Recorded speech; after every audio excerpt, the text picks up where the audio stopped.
Day 23 partner లేకోకుండా అన్ని డబ్బులు ఎక్కడి నుంచి తీసుకొని వచ్చాం, అంత ధైర్యం ఎక్కడి నుంచి వచ్చింది మాకు బిజినెస్ పెట్టడానికి అంటే మేము ప్లాన్డ్గా ఆల్రెడీ సంపాదించిన అమౌంట్ 1.5 lakh పెట్టి నేను ఒక దగ్గర ల్యాండ్ తీసుకున్నా. అది బాగా పెరిగిపోయింది. సో ఏమైనా లాస్ అయినా కూడా ల్యాండ్ అమ్మేసి ఎవరి డబ్బులు వాళ్ళకి కట్టేసేయచ్చు, గోల్డ్ లోన్స్ అన్ని కట్టేసేయచ్చు అని ఒక నమ్మకంతో నేను బిజినెస్ స్టార్ట్ చేశాను. అదొక బ్యాకప్ ప్లాన్ నాది. ముందు నుంచే చిట్టీస్ వేసుకుంటూ వచ్చాం. అలాగే నా ఇంటర్నెట్, హోమ్ సెక్యూరిటీ సిస్టమ్స్ ఇవన్నీ అమ్మేసిన డబ్బులు కొన్ని కూడబెట్టుకున్నాం. గోల్డ్ లోన్ ఒకటి వెళ్ళాం. మళ్ళీ మా అత్తగారు మా అమ్మ ఇచ్చిన డబ్బులన్నీ పోగేసుకొని 12 lakhsతో బిజినెస్ పెట్టాం. సో యాక్చువల్గా మాకు 40 lakhs కావాలా బిజినెస్ ఓపెన్ చేయడానికి, కానీ మేము 12 lakhsతోనే ఓపెన్ చేసాం.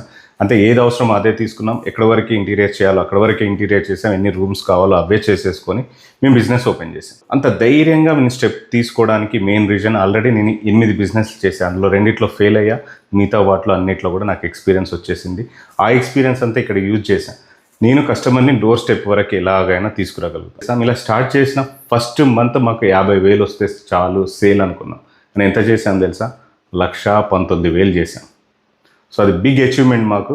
అనుకున్న దానికన్నా డబల్ వచ్చేసింది. అక్కడ నుంచి రైజ్ అవ్వడమే కానీ పడిపోవడం జరగలేదు. మీలో కూడా చాలా మందికి బిజినెస్ చేయాలని ఉంది, కానీ ఉన్న డబ్బులన్నీ అక్కడ పెట్టేస్తే లాస్ అవుతే ఏంటి పరిస్థితి అని అనుకున్న వాళ్ళందరికీ నాలాగా బ్యాకప్ ప్లాన్ చేసుకోండి. చిట్టీస్ కానీ ల్యాండ్ పైన కొంచెం ఇన్వెస్ట్ చేసుకొని, లేదా ఒకవేళ 10 లక్షలు అయితే 2 లక్షలు 3 లక్షలతో బిజినెస్ ఓపెన్ చేయండి. సేఫ్ సైడ్లో ఉంటారు, ప్లస్ టెన్షన్ ఫ్రీగా ఉంటారు. Thank you so much. మరి డే 24లో కలుద్దాం. బాయ్.